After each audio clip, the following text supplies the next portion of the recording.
Médecins Sans Frontières was born from the breaking of a silence. In 1971, when the Biafrans spoke out about what they had witnessed in Nigeria, témoignage formed one of the core principles of Médecins Sans Frontières' medical action, alongside humanity, independence and impartiality.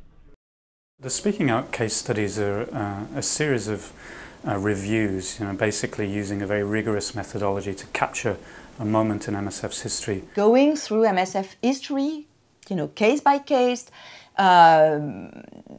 going in detail to show what was the debate going on within the movement, within the section, between the field and the headquarters at the very moment that choice had to be made. The case studies include watershed moments such as Ethiopia, Rwanda and Chechnya. L'organisation humanitaire Médecins Sans Frontières est priée de quitter l'Éthiopie.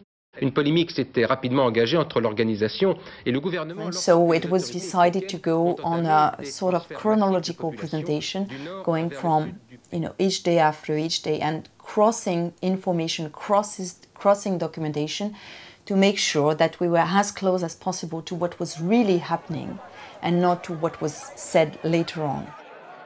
Pour la première fois ce matin à Paris, l'organisation humanitaire Médecins Sans Frontières demande carrément une intervention armée. Il est logique d'appeler à ce qu'il y ait une force armée qui agisse là pour arrêter le massacre, parce que l'humanitaire ne peut rien faire dans ce domaine. It's essential that we capture, what were the choices that we were faced with, what were the outcomes from making those choices to speak out under very, very difficult circumstances.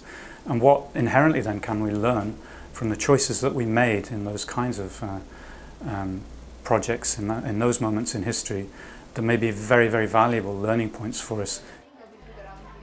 I appeal here today to His Excellency, the Ambassador of Russia, and through him to President Yeltsin, to stop the bombing of defenseless civilians in Chechnya. Initially, the Speaking Out case studies were available only to the movement, but with growing interest from the public and academics and humanitarian workers outside of MSF, the introductions and timelines were posted online. So there's a range of interviews with internal and external stakeholders, a very, very rich tapestry of information that can be tapped into. Now our growing culture of transparency has culminated in the decision to make all of these studies publicly available in full. This has only become possible after a long process of recontacting the original interviewees seeking their permission.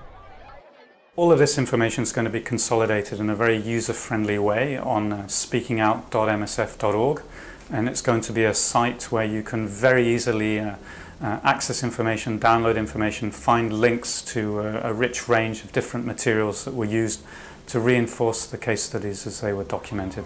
The Speaking Out Case Studies website will be online from October 2013, with the latest case study which reflects on Médecins Sans Frontières' experience in Somalia from 1991 to 1993. The previously published case studies will be added regularly until 10 are available on the site, which will be linked to all the public websites of MSF around the globe. By releasing the record of its dilemmas publicly, the project aims to increase MSF's accountability and share the knowledge and experience of Médecins Sans Frontières' Speaking Out history for the benefit of anyone interested in learning more about humanitarian action.